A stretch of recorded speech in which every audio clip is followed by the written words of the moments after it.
You know, the families in Titusville at that time, they were close-knit in such a way because the adults knew the potential for violence. And they also wanted us to have a normal life, you know, and so, and they pretty much pulled that off. You know, if the bombing had never happened, they would have pulled it off. The world changed when you stepped out of your community. You know, everything literally was black and white. Everything that you can think of about life was separated. Everything. I remember this hotel in particular because a number of men that I knew that were waiters worked here, but we couldn't stay here. You come downtown and there were colored water fountains and white water fountains. The lunch counters that were upstairs were white only. Most of the restaurants were white only. You know, the back of the bus was the colored section, the front of the bus was the white section. You just expected that. That's the way life was, you know, and then things really got rough when the bombing campaign started to amp back up in the late 50s. There was an area of Birmingham that's pretty well documented and known as Dynamite Hill. And Arthur Shores, who was a lawyer with the NAACP, he lived on that hill. He lived on Center Street. His house was bombed twice, you know. So bombings, they weren't rare, let me put it that way. It was demoralizing, you know, that another human being would treat other human beings in such a way to not only show that there was a difference, but that difference meant that we hate you, you know. So that part was difficult because you wanted to ask, why do you hate me so much, you know?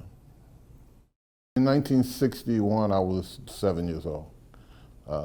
My mother was very much involved from the very beginning with the civil rights movement, along with my grandmother and my aunt and uncle. She was afraid to allow me, because I was so little, she didn't want me to get hurt. We now know that hurting children was not beyond what they would do.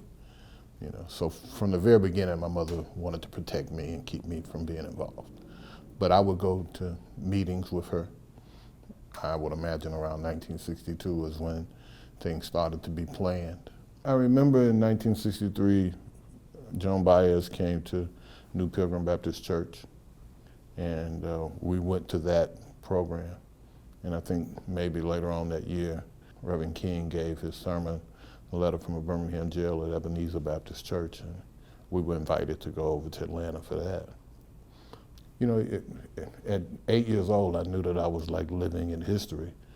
I had no idea what was on the horizon, the violence that I was gonna have to be witness to. I never had any personal encounters with the Klan, although I was well aware that they were here. You know, children are afraid of the boogeyman, but they don't know who the boogeyman is. And I kind of knew who the boogeyman was. It was Robert Shelton, and he'd be on the TV almost weekly, spewing hate.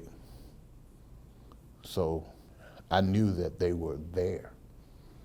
But because of the way our families protected us, we didn't come face to face with any of that. I'm quite sure other members of my family did. You know, I didn't know about Emmett Till until I was a teenager. No Jet magazines or articles about Emmett Till were ever in my house. And I think that was on purpose, that they didn't want me to know, because they didn't want me to be afraid. There was enough to be afraid of. They wanted me to have a normal childhood. And how could you, if you saw another little boy that looked like you, and this is what they did to him, you know? I never even addressed my mother about it.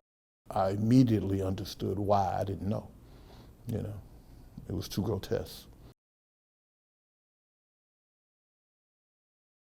I was born April the 9th, 1945, in a little place called Ketona, Ketona. Most people never heard of Ketona because it was in Jefferson County. We did have our own school. We had a chemical plant and a railroad track. in a church. So Ketona was very small, but it was a tight-knit community. We had, I guess you could call us being in a rural area. We were outside of Tarrant, and Tarrant back then was considered to be a working place. It was a blue-collar town. We all grew up house to house. We grew up being able to borrow sugar, believe it or not. Was able to go and borrow an egg. One house provided for all the houses in Ketona. We all grew up together. There was no rich, no poor. We all had to do the same thing, take care of each other. And we today are tight-knitted like that. Even as adults, we see about each other.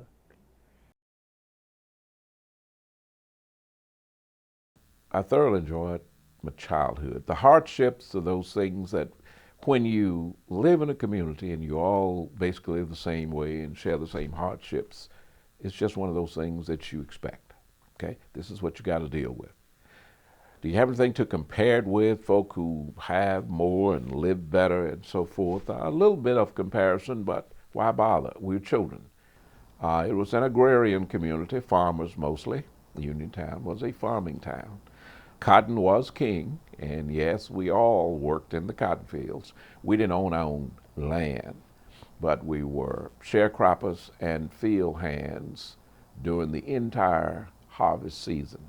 And that's from planting time and plowing time in the spring until harvest in the fall. And we all, when you grow up in that lifestyle, you participate in everything, in the whole lifestyle. You couldn't survive without community. And community is the collection of families that had to work together to survive. In Uniontown, where the white people seemed to have very benevolent feelings toward black folk in general. There were more black folk in Uniontown than white. They'd find shoes and clothing that were wearable and so forth and bring it and give it to our parents every year. You know, here's some shoes that Robert can wear. You know, here's some clothing. Here's a jacket, that he can wear. We don't know where they got it from. Many of them didn't have their own children that size to give it to us. Maybe they saved it from when they were little babies, but they shared what they had with us. When we think about it and we look back on it and talk about it, my generation, the people in my alumni, for example, we talk about the people we knew and how we worked together and helped each other. It was just a rural community of people surviving together. Well, our neighborhood when I was growing up in Birmingham was a very nice enclave of people where neighbors knew each other and were observant of the children. I think young parents had bought in that particular area, perhaps for them in their 20s, early 30s. And so the children tended to be same-age children and were able to grow up together, play together. We played baseball in the backyards, and that was a lot of fun, and the parents would watch. A very supportive neighborhood with lots of shared responsibility and contacts among the parents. Early on, I don't think I had memories at all of direct experiences of mistreatment because I lived in pretty much an enclave with family contact and music teachers and dance teachers that were all of the same race as I was. And so things were nice and supportive and harmonious most of the times. I can remember that the Recreation Center Memorial Park was a destination for swimming and the only place that I could swim. It had to have been for blacks only. I had no white friends. I lived in a very segregated part of town. There were no white parishioners at my Catholic church. It was all black. We had a white priest. there wasn't much mixing unless we went downtown and had that exposure while shopping. And while shopping is where I encountered the signs, you know, be it grocery shopping or regular shopping in downtown stores.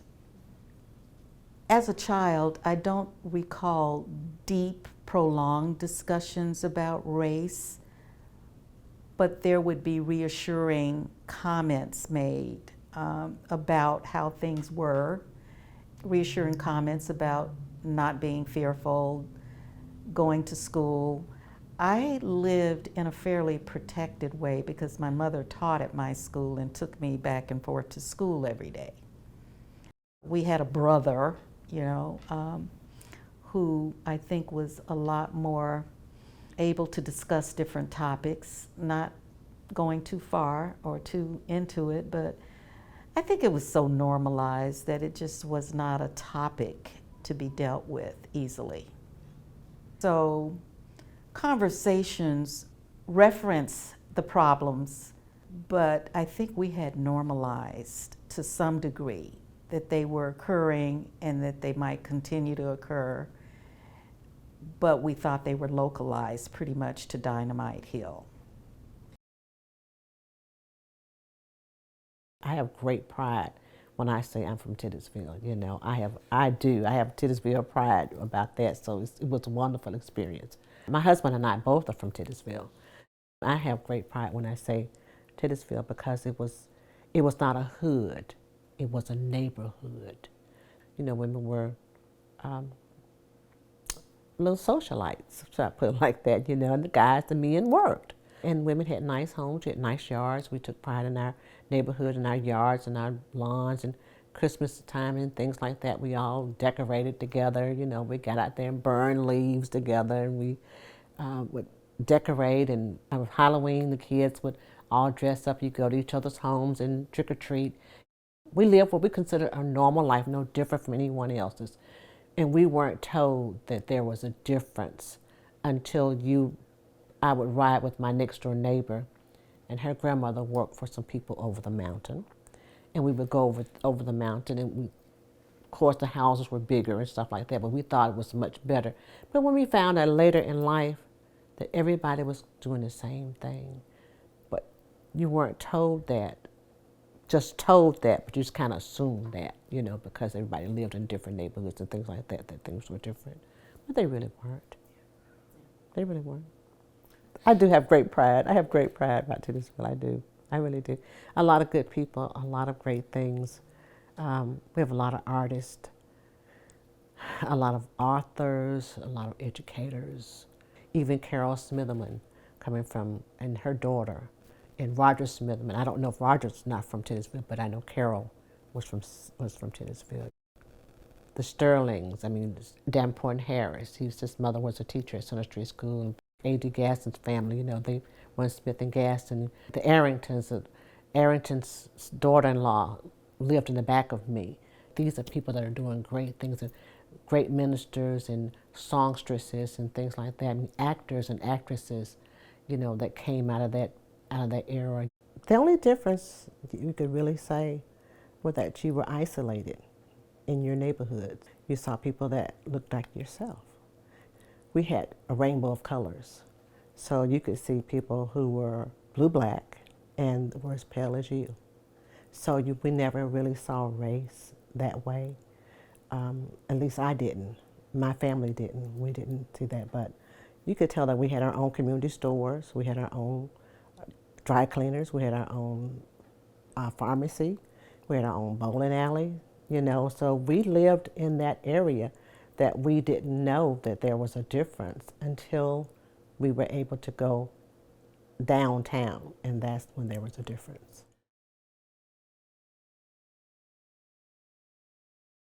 I was very fortunate to have two great parents, wonderful community. Everybody was your other parent. You hear that from a lot of people of my generation. This was in Titusville.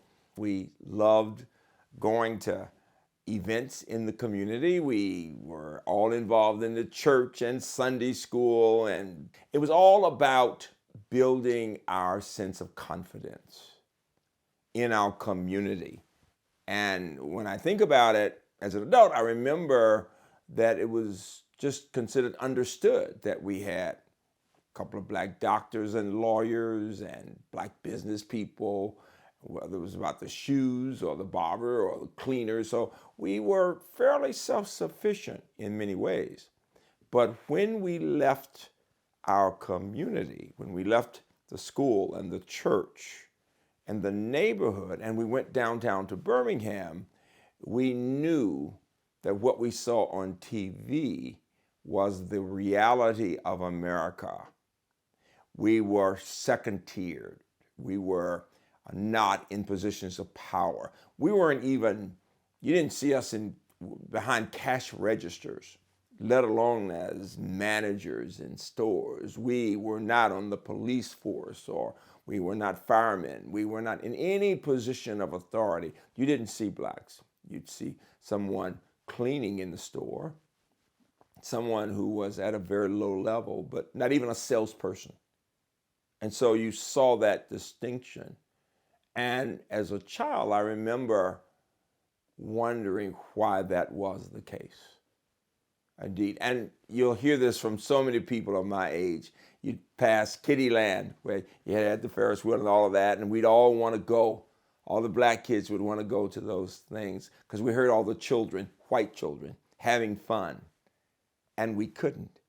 Or we'd go to a store and we'd see the clean water fountain. And no, that was a little dirty fountain that we were supposed to drink out, and we couldn't. And then there were plenty of times when we had to use the bathroom and there was no bathroom. Or we wanted to go into a place and it was only through the back door. So my parents would always say, no, we're not going there.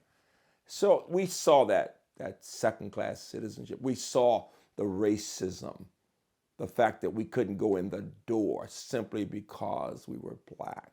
That was very clear. So you had that combination, in some ways of the best, the love of our neighborhood, the faith of our church, the confidence of adults in us, the insistence that we do our best.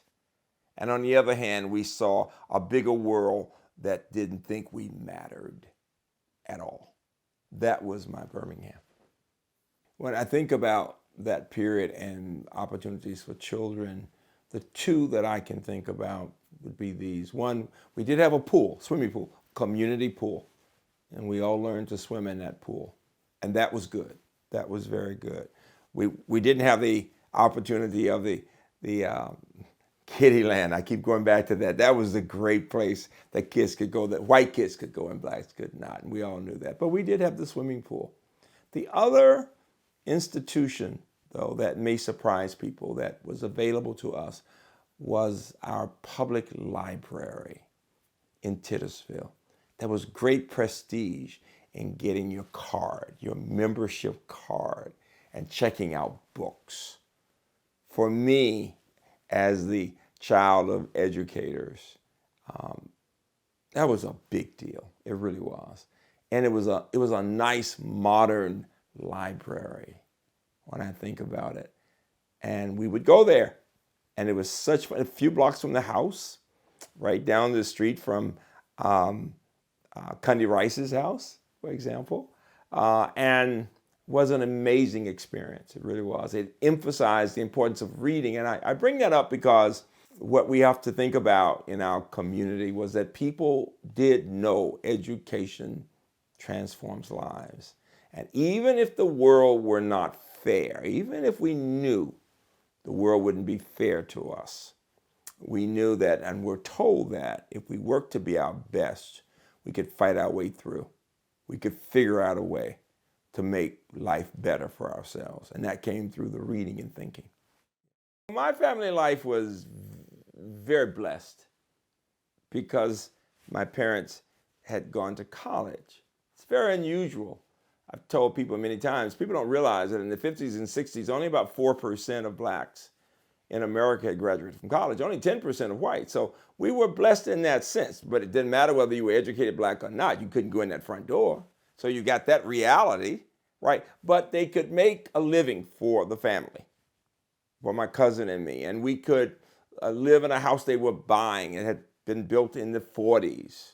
And they could go to a wonderful church. And my pastor, Reverend Porter, and Mrs. Porter and others were like parents also. And we were always involved at 6th Avenue Baptist Church.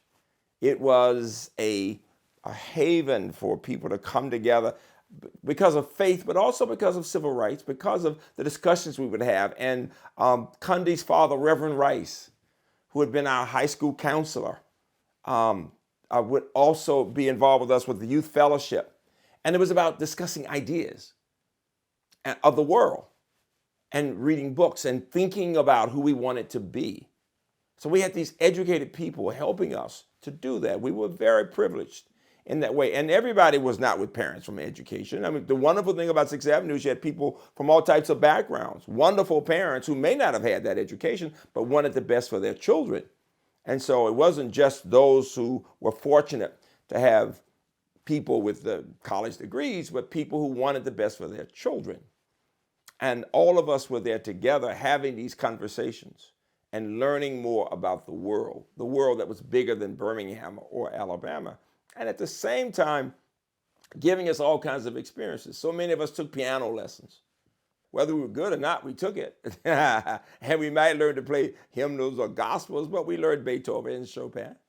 And we saw men respecting women, going to work, and men and women working together for their families. And in that sense, there was joy and picnics and laughter. And again, I can't say it enough, and you see it in the civil rights movement, the singing. You know, it's just very powerful how it can elevate the arts in general, how they can elevate, and in my home, and the literature. And Langston Hughes and Ralph Ellison and Richard Wright and Margaret Walker Alexander, all these people. But then Dostoevsky. My mother wanted us to know Harlem Renaissance, but she also wanted us to know Russian literature. She wanted us to see how Ellison and Richard Wright were influenced by Dostoevsky. The connections across cultures. Books, books, books, books, books. Always.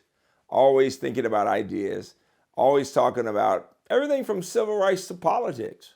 And we had the piano practice all the time, getting ready for church. And most important, though, having arguments about the issues of the day.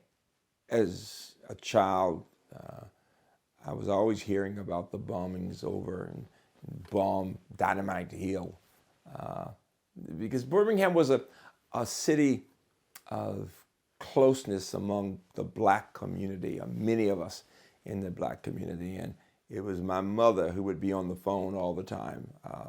My mother, who was a teacher, who knew all the teachers in different parts of the city. And especially Titusville and Smithfield were two of those areas. And so every time somebody was affected, and it was not just Attorney Shores, there were others, we would know about it immediately. The Birmingham I knew was one in which many people who are today famous grew up.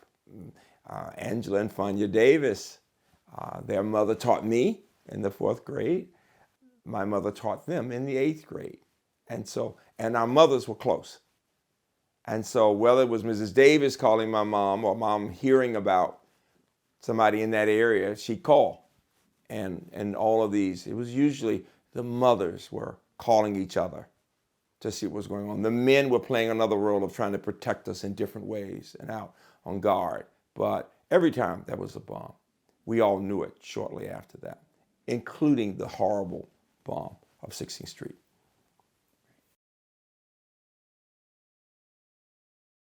I came out of the Smithfield area, which is the historical area for Birmingham, and there was Age Park High School, and there was the library, which is the oldest library in the city, Smithfield Library. There was a movie theater, there were skating rings, there were music bands, and Utopia Cleaners, and a post office. You see, we had all the amenities that they had any other area, I would imagine. It was just a wonderful area to live in. So if you came to Smithfield, you would have been impressed, but you would have only seen black people. The only white people that you would probably ran into were the people who had the grocery store, because we had a grocery store. We also had a YWCA. We had everything in Smithfield. So we were very comfortable in Smithfield. You know, it was like a little paradise, like an oasis sitting in the middle of a desert. Now that's what Smithfield was like to me. Unless you venture out of your area of town, in your village and your community, you wouldn't even know about the segregation, because, like I said, you saw the other people in the stores. We even had a 5 and dime. Oh, we went to the skating ring. Everybody came to the skating ring. It was the court. They called it the court. They called it Bethlehem House, but we called it the court. And Christmas, everybody from everywhere, like Tizville, North Birmingham, everywhere, South Side, East Lake. It wasn't any larger than maybe half this block, but everybody skating on it. And the first thing you hear on Christmas morning would be all those skates going down to the court. Now, I was a white teen because the YWCA was just 2 blocks from me. So you had all of those interesting projects and clubs and organizations to go in. Oh, everybody had parties. Everybody knew everybody. It was a family. You know, our community was a family. Everybody looked after everybody. Everybody knew everybody's children. You know, it's nothing that you could do in that block for you that your mama wouldn't know about by the time you got to the other end of that block. But they looked out for everybody. Everybody, if you had a barbecue, everybody could come and get some as long as it was there. You know, it's just like a little city. You know, movie theater. You know, we didn't have to go like at the Lyric and sit up at the top and the white sit at the bottom because you couldn't go to the Alabama at all. But my dad would take us every Sunday to the Carver Theater downtown on 4th Avenue. W.C. Handy music shop was right on the corner, right across from Parker. Rouse Vending Company. I told you we had all kind of, just think anything that you could basically think of, we had it in Smithfield. My mother took me on a bus to take me to town with her. She was going to pay a bill, and she says, "You've never ridden a bus. Let's go and get on the bus." My mother was a very fair complected woman, you know, very beautiful. And me, I was this little thin, dark little girl. It kind of reminded you of Salt and Pepper, you know. But she took me on the bus, and I remember she went to pay for me. And we went to the front of the bus, and I was trying to pass her. And she says, no, we got to get off. We got to go to the back of the bus. We got to go in the back door. And I said, the back door? Why? Oh, no, you don't need, come on, you know. And so she didn't say anything, but there were a lot of black people on the back, and there were all these empty seats in the front with maybe 2, 3 whites. And I kept asking her, why is the bus, you know, blacks, it's all packed up in this one little area, and all these seats are up there. She said, well, we can't sit there. And that's all she would say. She wouldn't talk anymore. But I knew that something was wrong. And later on that day when we did arrive downtown, people were, get off the sidewalk, niggers, you know, and don't you see us coming, and laughing and hurling innuendos at you, which are kind of like niggers and, you know, those little things. So that showed me that the safe place for me was that in my area in Smithfield, and not to be venturing out of town. This particular neighborhood and community, it's called East Thomas, and it's in the Smithfield community. And Smithfield is the home of Dynamite Hill. There was a lot of threats and violence from the Ku Klux Klan. They would ride through in vehicles very fast and yell and carry torches, burning torches.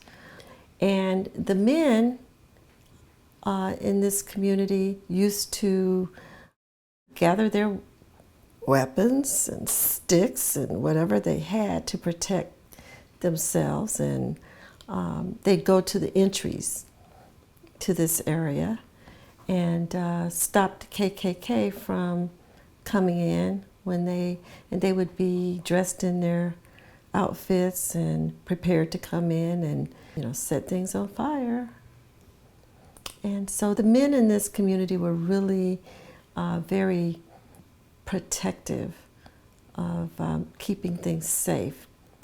Also, there were a few churches in the community where they would also take action, preventative action, so to speak, and talk with other churches, church leaders and pastors, and try to, discourage church members if they had any influence or if they were participants to, not come in the communities to do harm. I don't know whether that was effective or not. We would play outside, and that's one thing that I think kids today don't know how to do. You know, we would have our little black baby dolls, and we would have our little dishes, sometimes made out of tin cans that we found on the ground, and we would get the leaves off the bushes, and we were cooking greens, and we were feeding our babies, and we were playing foursquare and volleyball just out in the street under the street lights. And that's why I don't understand. Kids today don't know how to play. They don't know how to make do out of what we have because of video. This video stuff has just taken over. But that little simple things that doing that, it gave us so much joy. You know, having a playhouse. You know, you have a playhouse built. My dad actually built us a playhouse that was just about as big as our house. And it was in the back, so everybody wanted to come over there and play. It was brick in the back of the house, in the backyard. It was a lot of fun. And we would take walks. You can't take walks now. It was, like even on the 4th of July, we would get dressed up. If we didn't do anything but walk up to the corner store and walk back. There was Holy, like I told you, Holy Family. I was born in Holy Family, but then at the Catholic Church, Holy Family was right across from the hospital. So one thing that we did was, people probably wouldn't understand, we would go to the Catholic Church as kids, and we would do the little symbol, and we go in and we would pray. Then we'd go over to the hospital. Now something this simple gave us joy. Go to the hospital and go to the vending machine and get cheese crackers and knee-high sodas. That was a big thing for us. I mean, can you imagine? It was like, hey, let's go to the hospital. That little simple fun gave us enjoyment.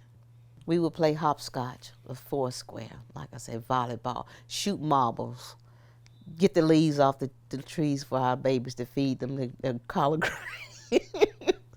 That gave us joy. It did. Church was an outlet.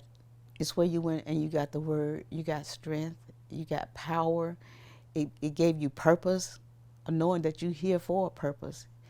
And it was a gathering. We didn't have a whole lot of places that we could go. Like I said, like certain parks we weren't allowed in. But church is somewhere we could all go. We could all get together. And it was just like, it was always like it was a family reunion.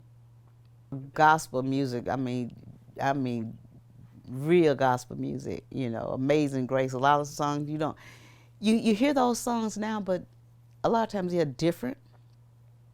Precious Lord, Take My Hand. The music was just different. It had more meaning. I'm not saying it don't have meaning now, but it was like I said, it gave you strength. And you could tell that when a person sung, they were singing from the soul, and that gave you hope. You hear those songs now and they do the same thing, but living in the conditions that we were living in then, I think that's what made the difference. Because it was like, precious Lord, take my hand.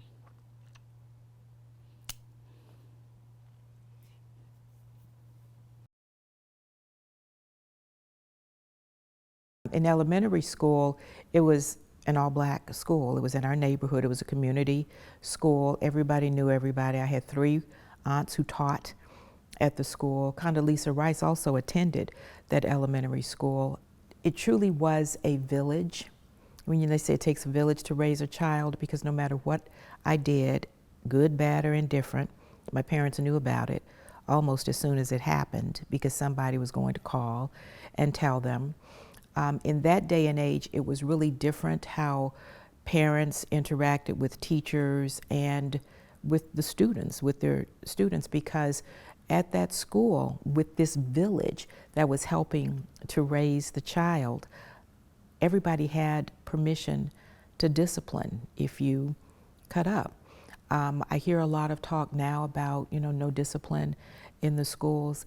Every one of my friends who went through schools the time I did have turned out really, really well. Nobody beat you to death, but they had permission to punish you if you cut up in school. As a result, we really did not cut up in school because we were afraid that the teachers would get on us, and we certainly were afraid of the story that would probably be embellished by the time it got to our parents about what had happened. So then that punishment was even worse. But it was a very close-knit community. I'm still friends with many of the students that I attended school with in elementary school. They bought the house from Joe Bruno, and Joe Bruno owned some stores, and so we moved into the neighborhood. On the corner was Reverend Terrell, and right next door to him, on the same block, was Reverend Joseph Lowry and his children. So we grew up together until he moved to Atlanta, then became involved with SCLC. Also on that same street was Bishop Jasper Roby. There were many physicians in the neighborhood. Tyree Bearfield Pendleton, he was a pediatrician. My father was an OBGYN. There were only 2 black OBGYNs at the time in Birmingham. Angela Davis lived a few blocks up. Her brother, Reginald Davis, and I were friends. We grew up in Jack and Jill. And it's funny when I tell people that, they said, Angela Davis was in Jack and Jill? And yes. I know her mother was, her brother was, so she had to have been, in Jack and Jill. And Jeff Drew, his parents were up there, and his mother and father were very active in the civil rights movement. John and Deanie Drew. The Gaillards lived across the street from Jeff. They were very active in the civil rights movement. Arthur Shores and his wife lived there. They lived right across the street from the church that I attended at the time, and that was First Congregational Church. Jesse Lewis, who owned the Birmingham Times, lived up the street and across, up the block across the street. So there were a lot of really prominent African Americans in the civil rights movement who lived in that neighborhood. I just didn't appreciate what their roles were at the time. Their children were friends, they were friends with my parents. So I really I don't know that I even thought about the significance of what they did other than, okay, I'm going over to Gail's house or something like that. My family, and everybody in my family, they were very protective of us. I knew that everybody with whom I went to school looked like me. We lived in the same neighborhood. We enjoyed the same things. When we would go to parties, the same people would be there. My parents always told me, you can be whatever you want to be, you can do whatever you want to do. So I never really came face to face with racism and inequality until I went to high school. And even when I went to high school, it was more racism as opposed to inequality, because I don't ever recall growing up feeling unequal or feeling that I had less than. Now granted, my family was primarily into medicine and education, so we were really very fortunate, because we did not, I just never suffered for anything. There was nothing that I needed that I never got. So I didn't really see the inequities. But I would see people that would come into the office, and sometimes they were really, really sick, but they said that they had gone to white doctors and they felt that their illnesses were not treated. They would have to enter the back door to get into the doctor's offices. And I'm like, how can you think that you were being treated equally if you couldn't even go through the front door and sit in the waiting room with the other patients? So I noticed that kind of difference. Holy Family Hospital, when it got started, I understand that, I don't know if it was my grandfather or one of his friends had seen a woman deliver birth on the corner right outside of University of Alabama Hospital because they couldn't go in. My father's sister, she was married to a physician. She said when the white hospitals opened their doors to let blacks come in as patients, they had to stay in the basement, you know, where the pipes were leaking and all. They couldn't even go on the regular floors. So my grandfather and a few other physicians contributed money to help open Holy Family Hospital. And so that's where a lot of people in my age group, you know, African Americans, were born at Holy Family Hospital, and they got quality care. I remember going with my grandfather when he would do home visits. People couldn't pay. He would come back with cakes or, you know, fried chicken. And my grandmother said, "What's this?" He says, "This is all they had." You know, so that's what they ate, you know. But nobody worried about it. And I remember when I was working at the city, I was the first female city attorney for the city of Birmingham, and I was hired by Mayor Bernard Kincaid. And people, I can't tell you how many people would come to me and tell me if there's anything that I could do for you. And I said, well, why are you doing that? And they told me that when their wives were in labor or were pregnant, they didn't have any money. And my father said, I'm not going to turn you away. And he wouldn't make them pay. And he said, you just pay me when you can. And they told me they never paid him because they never had the money to pay him. And they said, I couldn't help him, but I'll do whatever I can to help you because now I can pay it.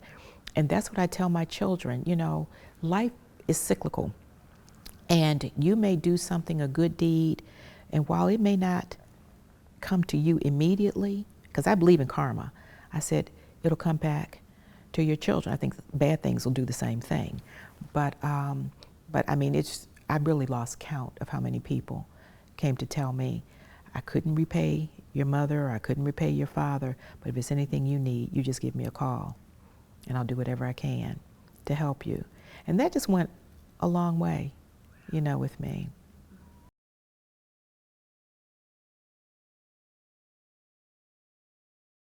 Living there in the parsonage and living next door to the church was like living in a cultural center.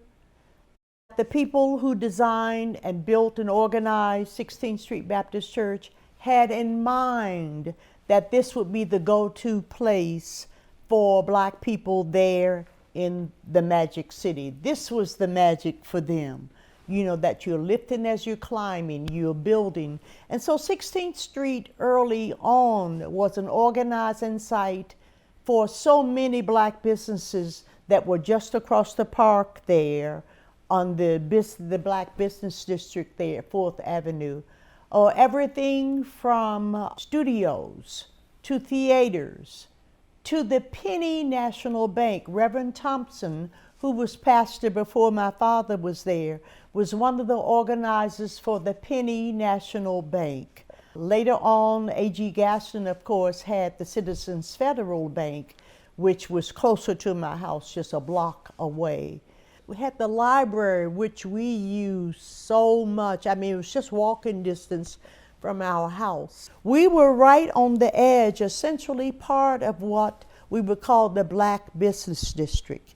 And in the Black Business District in Birmingham, there was a printing company, there were service stations, one owned by none other than Mr. Ben Davis, the father of Angela Davis.